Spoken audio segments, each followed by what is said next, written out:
আমাদের চ্যানেলে নতুন হয়ে থাকলে ভিডিওটাতে একটা লাইক করে দিও আর চ্যানেলটাকে সাবস্ক্রাইব করে দিও। আর নোটিফিকেশনটা অন করে দিও, তাহলে আমরা নতুন ভিডিও দেওয়ার সাথে সাথে তোমরা পেয়ে যাবে। ধন্যবাদ।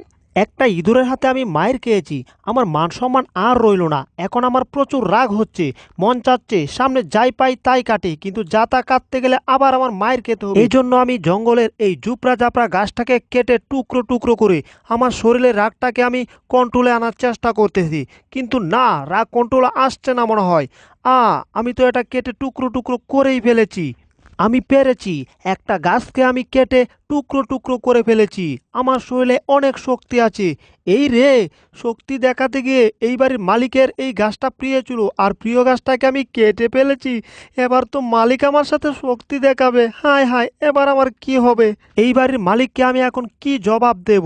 আমি বুঝতে পারছি না আমার সাথে এসব কি হচ্ছে। ওইদিকে ইঁদুরের হাতে আমার মায়ের খেতে হচ্ছে, আর এইদিকে উল্টাপাল্টা কাজের জন্য এই বাড়ির মালিকের হাতে আমার মায়ের খেতে হচ্ছে। এভাবে মায়ের খেতে থাকলে তো এক সময় আমি দুর্বল হয়ে মরেই যাব। আমার শরীরের শক্তিটাও কমে যাচ্ছে। আমি বুঝতে পারছি না কি যে করব। আমার কিছু একটা করতে হবে। আমার এখন গান বাজাতে হবে। এই যা, গান টান কিছু এখন আমার ভাল লাগছে না। কথা হচ্ছে ইঁদুরের হাতে আমি মায়ের খেয়েছি, এই কথাটা চিন্তা করতে করতে আমার মনটা একেবারে খারাপ হয়ে গেছে। এখন আমি বুঝতে পারছি না আমি কোথায় গেলে শান্তি পাবো। শান্তির মা মরে গেছে, এখানেও তো কোনো শান্তি খুঁজে পাচ্ছি না। আর দূর, টেবিলের নিচে আবার শান্তি আসবে কোত্থেকে? এ রে, গুড আইডিয়া। এই তো, ইঁদুরের গর্তটা একা নেই। ইঁদুরটাকে যদি আমি মারতে পারি তাহলেই তো আমার মনে শান্তি হবে। এতক্ষণ তো এই কথাটা আমি চিন্তা করি নাই। তাহলে যাই, ইঁদুরটাকে একটু মেরে আমার মনে শান্তি আনি। এই ইঁদুর, তুই ঘর থেকে বের হ। এই ইঁদুর, ঘর থেকে বের হ। কার এত বড় সাহস আমাকে ডাকছে, বলছে আবার আমাকে মার দিয়ে নাকি তার মনে শান্তি আনবে। এই টম, তোর এত বড় সাহস হয়েছে কি করে? তুই আমাকে ঘর থেকে ডেকে আনছিস আমাকে মারার জন্যে? তুই একবার দেখছিস আমার শরীরে শক্তি কত? ওরে বাপরে, জেরি এত মোটা হয়েছে কি করে? আমি বুঝতে পারছি, জেরি মনে হয় হামবড়ি খেয়েছে। আর যারা হামবড়ি খায় তাদের শরীরে শক্তি থাকে না। এই, তুই তো আমার আঙ্গুলের সাথেই পারবি না। তাই নাকি? আমি হাম্বরিকে মোটা হয়েছি? তাহলে তো টমকে আমার শক্তি একটু দেখাতে হচ্ছে। দাঁড়া, এই যে তোর আঙ্গুল দিয়ে তোকে ঘুরিয়ে ঘুরিয়ে তোকে এক ইটা দিয়ে এখান থেকে পেলে দেব। ওরে বাপরে বাপরে বাপ, আমি গেছি রে। ওরে বাবা রে বাবা রে বাবা, শরীরের সব কটা হাড্ডি মনে হচ্ছে চুরমার হয়ে গেছে। এটা বুঝতে পারছি না, জেরির শরীরে এত শক্তি এলো কি করে? এটা তো হামবরি শক্তি না, এটা তো আসল শক্তি। আমি বুঝে গিয়েছি, আমি আঙ্গুল দিয়েছিলাম বলেই আমার আঙ্গুলের সাথে শক্তি দেখেছো, তাই না? কিন্তু আমার হাতের শক্তি তুমি এখনো দেখো না। এই দেখো, আমার এই হাতে কত শক্তি। এই রে, এই হাতে শক্তি নেই, হাতে কোনো মাসালা নেই। দেখবে, এই হাতে অনেক শক্তি আছে, এটা দিয়েই তোমাকে আমি কন্ট্রোল করতে পারবো। এই দেখো, এই রে, এই হাতেও শক্তি নেই, কোনো মাসালা নেই। আমি তো এখন ঠিক বুঝতে পারছি আমার শরীরে কোনো শক্তিও নেই। কি যে করি, কি করব? আচ্ছা, জেরি এত মোটা হলো কি করে, আর জেরির শরীরে এত শক্তি এলো কি করে? ওকে তো দেখতাম প্রতিদিন সকালে উঠে ব্যায়াম করতো। তার মানে ব্যায়াম করলে শরীরে অনেক শক্তি হয়।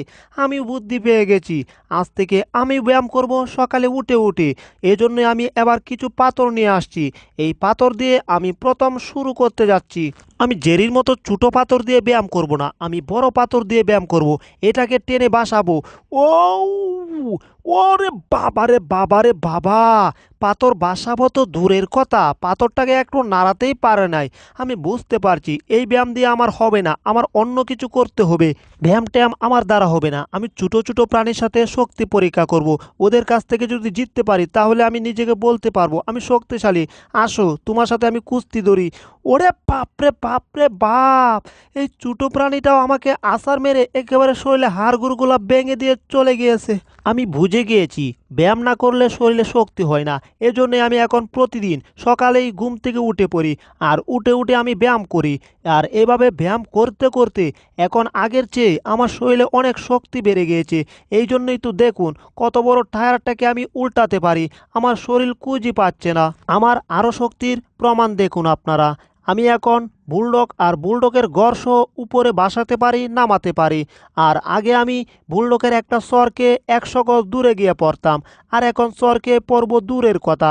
ওরা সব কয়টারে আমি একেবারে বাসাইতে পারি, কারণ আমার শরীরে এখন অনেক শক্তি বেড়ে গিয়েছে। আজ থেকে বুলডগ আমার সাথে আর পাঙ্গা নেবে না। আর আগে আমি গাছের ডালে জুড়ে 5 বার আপ ডাউন করতে পারতাম না, আর এখন থেকে আমি গাছের ডালে জুড়ে 1000 বার আপ ডাউন করতে পারি। এমনকি আমি 1000 বার বুক ডাউনও দিতে পারি, আমার শরীরে একটুও কষ্ট হয় না। আর আমার শক্তিটাকে আরো ভালো করে পরীক্ষা করার জন্য এই এলাকায় যত দানব বিড়াল ছিল সব কটার সাথে আমি শক্তি পরীক্ষা করেছি, আর শক্তি পরীক্ষা করে সব কটাকে আমি হারিয়ে দিয়েছি।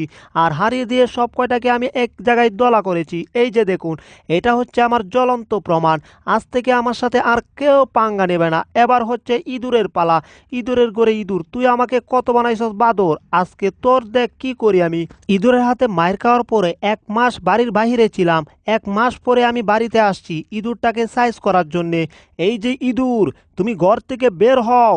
এই যে ইঁদুর, ঘর থেকে বের হও, তোমার সাথে আমার খেলা আছে। কার এত বড় সাহস যে আমার সাথে খেলবে? আমি হচ্ছি দানবীয় ইঁদুর, আমার সাথে কেউ খেলতে আসে না, সবাই আমার ভয়ে পালায়।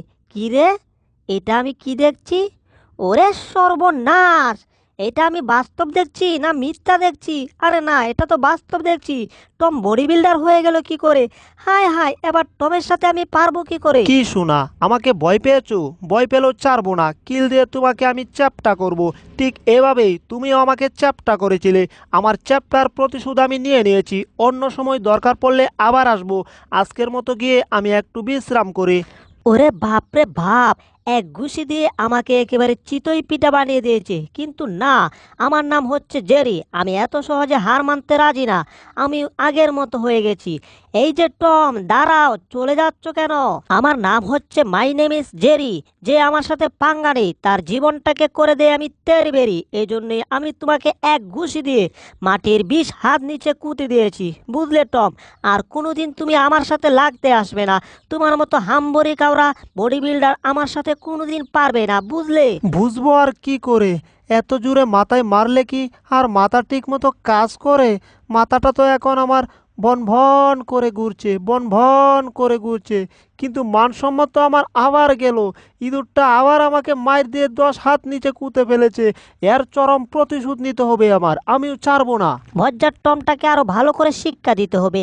এই জন্য আমি সুপার টেনের না মানে সুপারম্যানের স্টিকার লাগিয়ে নিয়েছি। এবার হবে আসল খেলা। তোর যদি আসল খেলা হয়, আমার কি তাহলে নকল খেলা হবে? না, আমার হবে ডাবল খেলা। এই যে বজ্জাত ইঁদুর, তোর সাহস থাকলে আয় দেখি, আমার সাথে লাগতে আয়। আজকে তোকে পিটিয়ে তক্তা করে ফেলবো।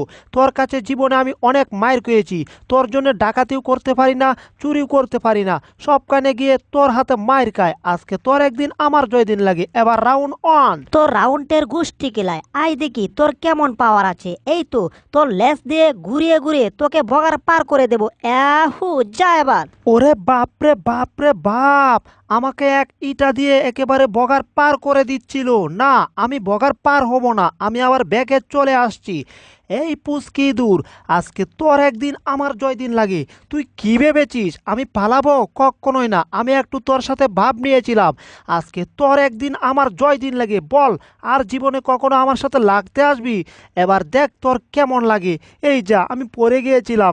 যাক বাবা, পড়ে গিয়ে ভালোই হয়েছে, আমার নিচে পড়ে এটা চ্যাপটা হয়ে গেছে। এবার তুমি কি করবে বাচ্চা ধন? লক্ষ্মী সোনা, তোমাকে আমি পাখি বানিয়ে এখন। পাখি বানিয়ে তোমাকে আমি বগার পার করে দিয়েছি। যাও, এবার ওই দেশ থেকে ঘুরে আসো, যাও পাখি।